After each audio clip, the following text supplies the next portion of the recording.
독재, 반란주범 이재명을 처단하자! 처단하자! 처단하자!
지금 대한민국 상황을 정리하면 반란 세력이 우리가 뽑은 대통령을 내란 수괴라고 공격하고 있는 반란이 지금 진행되고 있는 상황입니다.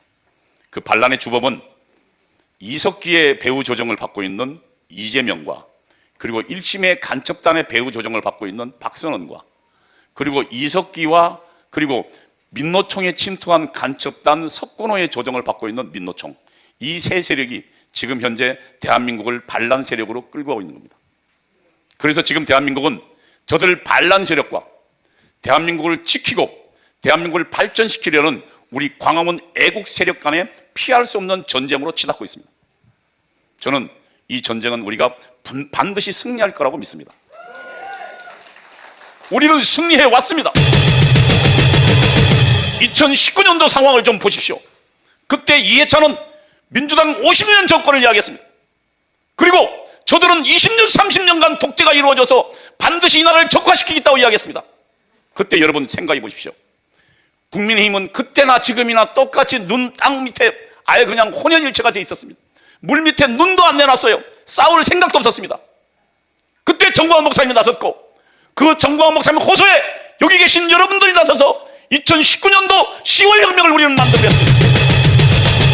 한번 생각해 보십시오. 그때 우리가 저 이재명이 아니고 조국을 우리가 끌어내리지 못했더라면 저 이재명 정과 사범 저 눈 찢어지고 못생긴 거기다가 성폭행범에다 온갖 잡스러운 놈이 24만 표 차이로 졌는데 만일 조국이라는 서울대 멀쩡하게 생긴 놈 겉만 멀쩡하지 속은 완전히 썩어 빠진 저 주사파 놈이 나왔더라면 그리고 이재명은 이 중앙대 나왔지만 이 조국은 서울대 법대 나왔고 얼굴도 잘생겼고 멀쩡해 목소리도 좋아요. 저보다는 좀 못해요.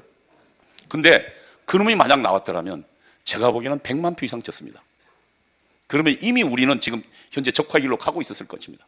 그런데 그것을 막은 게 누굽니까? 정광훈 목사님과 바로 여기 계신 여러분들이 그 위대한 혁명을 해낸 것입니다. 그리고 그 후에 우리가 지난 수년간 이루어졌던 일들을 보십시오. 우리는 지금 전국 곳곳에 3,505군데, 6군데의 자유마을이라는 조직을 만들었습니다. 좌파만 있는 게 아닙니다. 전국 곳곳에 우리는 조직을 만들었고 지금 현재 광화문에 나서고 있는 것은 우리 지난 5년간 여러분의 피와 땀과 눈물이 있는 조직들이 이제 공산당과 저절한 투쟁을 벌이고 있는 것 아닙니까 여러분? 그래서 저는 이 전쟁 승리할 겁니다. 왜냐하면 우리에게는 우리를 믿어주고 우리를 지원해 주시는 정광훈 목사님이 계시고 또 하나님이 계십니다. 저 주사파 일당은 절대로 우리 기독교인과 함께 가지 못할 세력입니다. 저들은 하나님 믿지도 않아요. 인간은 완전히 그냥 물질로 그냥 어쩌다 생겨난새라고 생각하고, 여러분 공산당 가는 혁명이 일어난 곳마다요 전부 피해 학살이 일어났습니다. 수억 명에서 수천 명까지요. 크메르 루지 한번 캄보디아 한번 가보십시오. 인구의 3분의 1을 죽였습니다. 그것도 총알도 아깝다 해가지고요 아예 그냥 목을 봉투에 비닐봉투에 매가지고 질식사 시켜 죽었습니다. 지금도 거기에 사찰에 한번 가보십시오. 숱한 해골들이 난답니다. 왜 그럽니까? 저들은 하나님이 창조한 이 소중한 인간이라는 존재를 믿지 않습니다. 자신의 혁명에 만약에 거침떨어지면 무자비하게 죽습니다. 왜? 물질이기 때문에요. 여러분, 그들의 정말로 무자비한 철권적 통치와 우리는 마주하고 있는 겁니다. 교회가 깨어나야 될 시점입니다. 지금 잠자고 있는 교회가 너무나 많습니다. 만약에 저들이 지금 정권을 잡으면, 제가 과거에 했던 얘기입니다. 정권을 잡으면 교회부터 철저하게 탄압합니다. 여러분, 임자도가 왜 지금 이 좌익들의 본거지 됐냐고 물어보니까요 6.25 당시에 1000여 명을 죽였답니다. 인구 10,000명의 섬에서요. 대규모 학살이 났던 거예요. 교회 46명인가를 몰아놓고 모조리 다 죽였답니다. 여러분, 가까운 장래에 그런 일들이 있었습니다. 교회부터 싹 씹쓸고 지나다녔습니다. 제가 아는 지금 유금주 목사랑 다니던 과거에 안동교회라는 데가 있습니다. 안동교회 그 여전도의 백년사를 유금주 목사가 출판하다가요 기막힌 사실을 발견했어요. 거기에 여전도 회장이 있었는데 당시 신앙인이고 여성운동의 리더였습니다. 공산당이요 쫓겨가다가 그 여전도 회장을 삼천공원에다가 데려다가요 산채로 불태워 죽였습니다. 그 현장에 그 아들이 있었습니다. 당시 4살 된 아들이. 그리고 그 아들이 다른 사람 도움으로 미국에서 잘 자라다가 와서 그걸 증언해 줬습니다. 그와 같은 피해 학살의 현장이 기독교 앞에 임박해 있는데 지금 교회는 잠자고 있습니다. 저는 이 지금 국가의 위기는 교회가 잠에서 깨어나지 못한 하나님의 경고라고 생각하는데 여러분 어떻게 생각하십니까? 정말로 일어나고 기도해야 될 때입니다. 지금 그래서 이 반란은 이재명 박사는 민노총입니다. 넘겨보십시오. 제가 그 내용을 설명해 주겠습니다. 탄핵을 김여정이 지시했습니다. 다음요. 그 다음에 이재명은 윤 대통령을 내란 수계라고 곧바로 이야기했습니다. 한번 넘겨보십시오. 이게 지금 12월 3일 대통령이 계엄 선포하자 12월 4일 날 이재명이 국회에 나서서 바로 윤 대통령을 내란의 수계라고 지목했습니다. 그러자요 온 지금 나라가 그리고 더불어민주당 온 국회의원들이 그다음에 언론이 전부 이 상황을 내란이라고 몰아갔습니다. 우리는 지금 김학성 장로님한테 김학성 교수님께 중요한 사실을 많이 들었습니다. 여러분, 김학성 교수님이 자기 자랑을 좀 안 해서 그렇지요 저분 대단한 분입니다. 왜 이러려 그러냐면 지금 현재 판사, 검사, 공무원들요 헌법 공부하려면 헌법 시험 보려면 저분 책으로 다 공부했습니다. 다시 말하면 우리나라의 판사, 검사 모든 사람들이 김학성 교수의 제자였던 겁니다. 그분이 지금 하나님 뜻으로 우리 정광훈 목사님 곁에 있습니다. 그리고 이 중요한 시기에 계엄 대통령 통치행위다라고 증거해 줬습니다. 여러분 그 내용 들으셨죠? 야, 대통령에게 헌법이 부여한 가장 헌정 질서를 지키라고 부여한 고유한 권한이다. 그리고 이거는 사법부가 왜 했냐 판단할 수 없다. 오로지 국회만이 한다. 이걸 누가 내란이라고 하냐. 그 다음에 내란이란 폭동이 필요하다. 폭동도 없지 않냐. 그렇게 주장하자 처음에는 아무도 몰랐습니다. 그러자 조금 지나면서 이제 사태가 진정되고 김학성 장로의 외침과 그리고 정광훈 목사님의 외침 그리고 우리들이 지금 집회들이요 퍼져나가기 시작하면서 이제 지식인도 나오기 시작했습니다. 맨 처음에 아시다시피 저때 이재명이가요 내란이라고 진행하니까요 완전히 우파는 싸늘해졌습니다. 이거요 누가 있을까요? 저는 이재명 배후에 있는 민족민주혁명당 이석기와 그리고 그걸 지령한 그걸 지령한 북한이 있다고 생각하는데 여러분 어떻게 생각하십니까? 넘겨보십시오.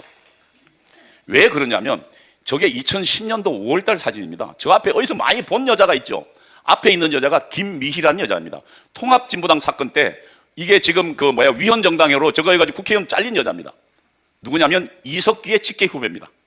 저기가요 2010년도 4월달 그러니까 4월달 이 선거 때 이 서울시장 후보로 나왔습니다. 당시는 통합진보당 전에 민주노동당 후보로 나왔습니다. 그리고 또 당시에 이 더불어민주당 그러니까 지금 그때는 민주당이죠. 민주당 후보로 이재명이 성남시장으로 나왔습니다. 그런데요 김미희가 후보를 사퇴해버렸습니다. 그래서요 손쉽게 이재명이 됐습니다.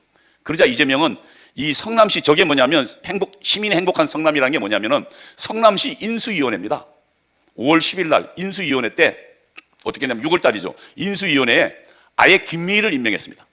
그리고 성남시를 완전히 경기 동부연합, 그러니까 이석기가 완전히 장악하도록 만들었습니다. 그 중에 하나가요, 한용진이라는 그 경기 동부연합 의장 출신인데, 이게 이 내용을 좀 설명하면 약간 복잡하게 하는데 아주 심플합니다. 이 이석기가 있는 민족민주혁명당은 지하에 숨어 있는 당입니다.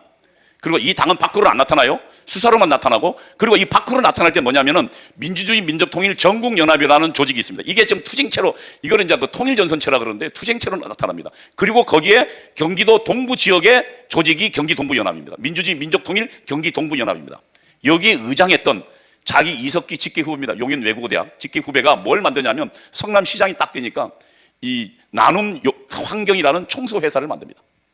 그리고요, 성남시 모든 청소를 여기에 줘버렸습니다. 여러분, 청소요, 그 이권 굉장히 많은 사업입니다. 그런데 석 달도 안 된 회사에 줘버렸습니다. 그리고 성남시의 모든 것에 아예 그냥 경기 동부 이석기 똘마니들이 성남시를 꽉 쥐고 있었습니다. 왜 그랬을까요? 그러니까 이재명을 성남시장 만든 게 누구라고요? 이석기란 얘기입니다. 이석기가 배후에 있기 때문입니다. 여러분, 그러면 한번 생각해 보십시오. 저 이재명이 성남시장 할 때 뭐가 일어났습니까? 대장동 사업이 일어났습니다. 그때 지금 추론컨대 약 1조 원 정도라는 돈이 이재명 일당에게 사라졌다 그러는데요. 제가 알기에는, 그러면은 저 이석기 경기동부연합은 지금 성남시를 완전히 장악하는데 이재명이 1조 원 정도 먹도록 가만히 있었을까요? 아니면 어떻게 했을까요? 제가 보기에는 저 1조 원에 5천억 원 이상이 이석기를 통해서 북한으로 흘러갔다고 생각하는데, 여러분 어떻게 생각하십니까? 제 의견에 동의하지 않습니까, 여러분? 동의하면 한번 박수 한번 쳐주세요. 여기가 좀 약간 좀 다른데 분위기가 좀 다르긴 하구나. 다시 말하면 적어도 1조 원 중에 5천억 이상이 경기동부연합으로 흘러갔다고 판단합니다. 그러면요, 그 사이에 그럼 경기동부연합 어마어마한 돈을 가지고 뭘 했을까요? 민노총 장악에 들어갑니다. 조직 만들고. 지금 현재 민노총의 위원장은 또 이석기 후배 양경수입니다. 이렇게 해서 지금 대한민국을 완전히 틀어집니다. 하나는 이재명을 내세워서 어디로요? 더불어민주당을 틀어지고요. 그리고 어마어마한 돈을 가지고 이재명을 만들었죠. 그 다음에 하나는 민노총 틀어진 겁니다. 이게 지금 반란의 주요 세력입니다. 넘어가 보십시오.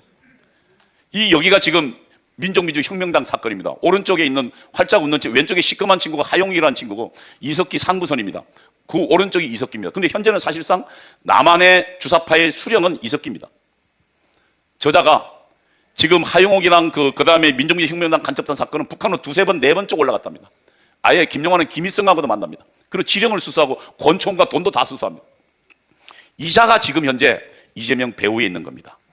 그리고요, 이재명을 성남시장으로 만들고, 그 후에 뭐로 만들었습니까?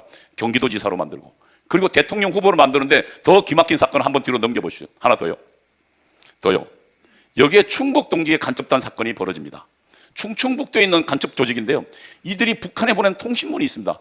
여기에 지금 파란 걸 해놨는데 한번 보세요. 이 지사가 누굽니까? 이재명이죠. 민주진보개혁 세력이란 뭡니까? 더불어민주당을 말하는 겁니다. 대선 후보로, 대통령 후보가 될 수 있도록 본사에서 광범위한 조직을 동원해달라고 요청합니다. 여기서 말하는 본사는 누굴까요? 북한입니다. 그리고 이재명은 뭐가 됩니까? 대통령 후보가 되었습니다.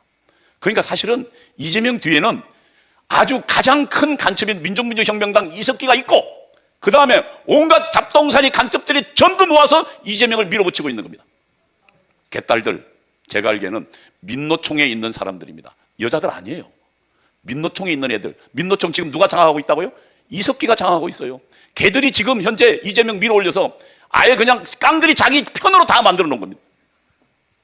그러면 여러분, 제가 묻겠습니다. 이재명을 만든 게 이석기고, 그리고 이석기 배후에는 북한이 있으면 지금 현재 이재명의 모든 지령은 저는 북한과 이석기를 통해서 지금 이재명에게 하달되고 있다는데, 여러분 생각은 어떠십니까? 제 의견에 동의하면 박수 한번 쳐주세요. 다음에 지금 현재 이 반란을 주도하는 사람 중에 1심의 간첩 혐의자 박선원이 있습니다. 넘겨보십시오.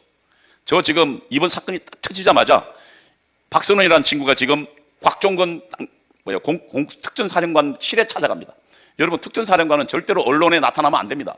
그리고 언론에 나타나도 국방부의 사전 허가를 받고 나타나야 됩니다. 그런데요, 저 김병주라는 육군 대장 출신과 그다음에 박선원이가 딱 나타나서 자기 특전사령관에서, 그것도 공식 인터뷰도 아니고 저기에 지금 박선원이의 유튜브에 인터뷰를 해서, 그리고 거짓 증언을 하기 시작합니다. 그러면서 지금 뭐라 그랬습니까? 이 비상계엄이 지금 사전에 모의된 반란이라고. 그리고 총을 지금 실탄 휴대하지 않았는데 총을 들고 쏘아내라고 끌어내라고 사격하라고 지시했다고 거짓 진술들을 만들어냈습니다. 완전히 판을 바꿉니다. 이거를 주도하는 게 박선원인데 박선원이 어떤 잔지 한번 보죠. 박선원이 그 다음 넘겨보죠. 박선원이가 뭐라냐면 12월 12일, 13일이 굉장히 중요하다. 왜냐하면 14일이 뭐였습니까? 탄핵 심판이 두 번째 했던 날이잖아요. 보수가 반발하지 못하도록 아예 깡그리 집어넣으라고 지시합니다. 누구한테요? 경찰에 있는 국가수사본부한테, 그 다음에 국방부의 조사본부한테, 그리고 지금 공수처장 오동훈한테 지시합니다. 그리고 어떻게 됐습니까? 그대로 진행되고 있습니다. 지금 현재 사실상 국회 안에서 이 반란을 총지휘하고 있는, 실무 지휘하고 있는 게 박선원입니다. 그럼 이자가 누군지를 좀 알아야 됩니다. 넘어보시죠. 예, 다음요. 저 사람들이 1심의 간첩단들입니다. 민주노동당 안에 있던 1심의 간첩들이에요. 노무현 정권 때 이들을 파악하고 국가정보원이 수사에 들어갔습니다. 그런데요, 기가 막힌 건 이 1심의 간첩단을 통해서 북한으로 정보가 넘어가는데 청와대 가장 핵심적인 정보요. 우리나라 국가안보의 가장 핵심적인 정보가 약 80만 건.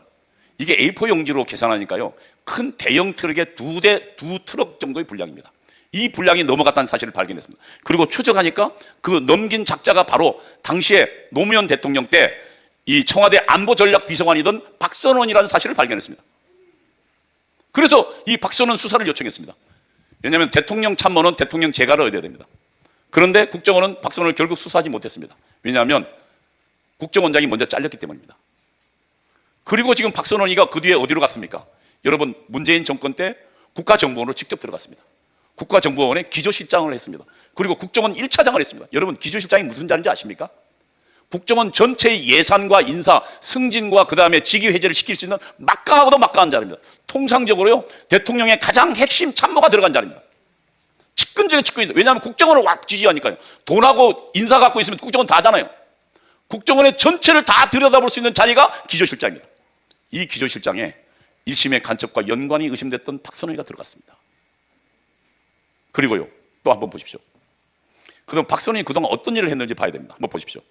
천안함 사건 터질 때, 이 천안함 사건은 오늘 지금 몸 아파서 못 왔는데 황중선 장군이 당시에 합참 작전본부장이었습니다. 합참 의장의 바로 밑에 최고의 엘리트가 가는 게 작전본부장인데 그 작전본부장으로 천안함 사건의 수사를 지휘했습니다.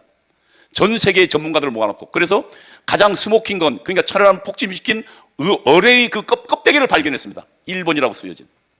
그래서 전 세계에서 러시아까지 다 왔습니다. 이거는 북한이 한 소위기로 다 인정했습니다. 그런데요, 저 박선원이 뭐라고 합니까? 천안함이 신체 결함으로 폭발했다는 겁니다. 저거 누가 이야기하는 게 북한이 한 얘기입니다. 북한을 대변한 놈입니다. 그 다음요. 그러니까 북한 소행 아니라는 거예요. 그래서 북한이 아예 박선원의 얘기를 그대로 자기 신문에 실었어요.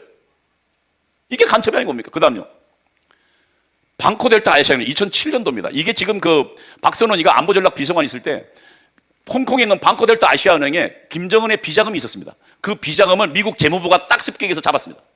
북한이 난리가 났습니다. 그거 풀어달라고. 그런데요, 그 풀어주는 미국 재무부와 실무 협상을 박선원이 했습니다. 그리고요, 2,500만 불을 북한이 찾아가기 곤란하니까 우리나라 한국은행하고 수출입은행을 협박해서 그것을 돌려주려고 했습니다. 물론 재무부 반대로 못 갔지만 결국은 북한에 다 돌아갔어요. 북한 김정일 통치자금 북한에 돌려주려고 귀막히게 애쓰던 놈이 박선원. 이 녀석은 그래서 하는 짓마다 북한의 앞잡입니다. 1심에 간첩 넘기고요, 1심에 간첩단에게 대한민국 주요 기밀 넘기고요, 북한 김정은 통치자금 북한에 돌려주고요. 그 다음요, 여기 보세요. 사드 정말 필요합니까? 이 사드는 북한이 핵이나 미사일부터 우리 대한민국을 보호하는 겁니다. 우리 돈도 아니고 미국이 갖고 들어간 건데 그거를 지금 필요 없다고. 그리고 저 친구들 뭐라 그랬습니까? 뭐 사드에 무슨 이 전기파가 있어서 상주 참외 먹으면 안 되고 거기 있는 사람들이 전부 통닭처럼 말라 죽는다 그랬는데요. 작년에 제가 보기에는 상주 참외가요, 세계 최고의 참외가 됐습니다.